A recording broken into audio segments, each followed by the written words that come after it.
Ukraine says civilians killed in Lviv, new Russia push seen in East. Ukraine said a Russian missile attack killed 7 people in Lviv on Monday, the first civilian victims in the western city, and reported signs that Russia had started its anticipated new offensive in the east. Maxim Kozycki, the governor of Lviv, which lies 60 kilometers, 40 miles, from the Polish border, said preliminary reports suggested there were 4 strikes, 3 on warehouses that were not in use by the military and another on a car service station. "It was a barbaric strike at a service station, it's a completely civilian facility," he told a news conference. Andriy Sadovy, mayor of Lviv, said the youngest victim among the dead was aged 30. The blast also wounded 11 and shattered windows of a hotel housing Ukrainians evacuated from elsewhere in the country, he added. 7 peaceful people had plans for life, but today their life stopped, the mayor said. Driven back by Ukrainian resistance in the north, Moscow has refocused its ground offensive in the 2 eastern provinces known as the Donbass, while launching long-distance strikes at other targets, including the capital, Kyiv. Ukraine's Armed Forces Command said it believed that Russia had started a new push for control of the east, increasing the intensity of attacks. This morning, along almost the entire front line of Donetsk, Luhansk and Kharkiv regions, the occupiers attempted to break through our defenses, Security Council Secretary Oleksiy Danilov said in televised comments.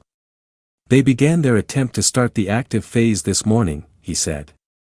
The regional governor of Kharkiv said that authorities were continuing the evacuation of people from 2 areas where they expect fighting to take place. A man and a woman were killed in Kharkiv on Monday when shells hit a playground near a residential building, the prosecutor's office said in a post on Telegram messaging service. Howitzer training. Russia denies targeting civilians in what it calls a special operation to demilitarize Ukraine and eradicate what it calls dangerous nationalists. It rejects what Ukraine says is evidence of atrocities, saying Ukraine has staged them to undermine peace talks.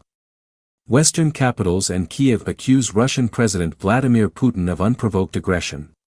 The United States military expects to start training Ukrainians on using howitzer artillery in coming days, a senior U.S. defense official said on Monday.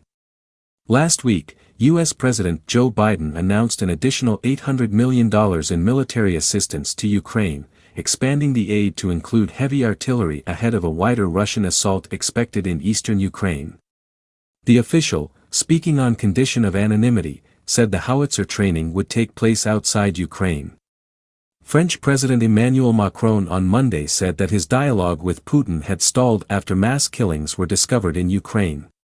Russia's defense ministry said it had hit hundreds of military targets in Ukraine overnight. It said air-launched missiles had destroyed 16 military facilities in the Kharkiv, Zaporizhia, Donetsk and Dnipropetrovsk regions and in the port of Mykolaiv, which are in south and east Ukraine. It added that the Russian Air Force had launched strikes against 108 areas where Ukrainian forces were concentrated and Russian artillery struck 315 Ukrainian military targets. Hell on earth. Russia is trying to take full control of the southeastern port city of Mariupol, which has been besieged for weeks and which would be a huge strategic prize, linking territory held by pro-Russian separatists in the east with the Crimea region that Moscow annexed in 2014. Major Suri Volina, commander of Ukraine's 36th Marine Brigade which is still fighting in Mariupol, appealed for help in a letter to Pope Francis, saying women and children were trapped among fighters in the city's steel works. This is what hell looks like on earth. It's time, for, help not just by prayers.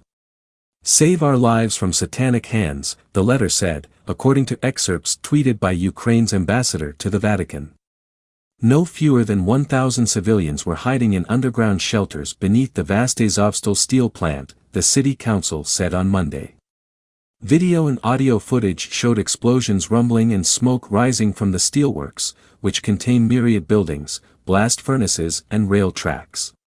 Russia's invasion has damaged or destroyed up to 30% of Ukraine's infrastructure at a cost of $100 billion, a Ukrainian minister said, adding reconstruction could be achieved in 2 years using frozen Russian assets to help finance it.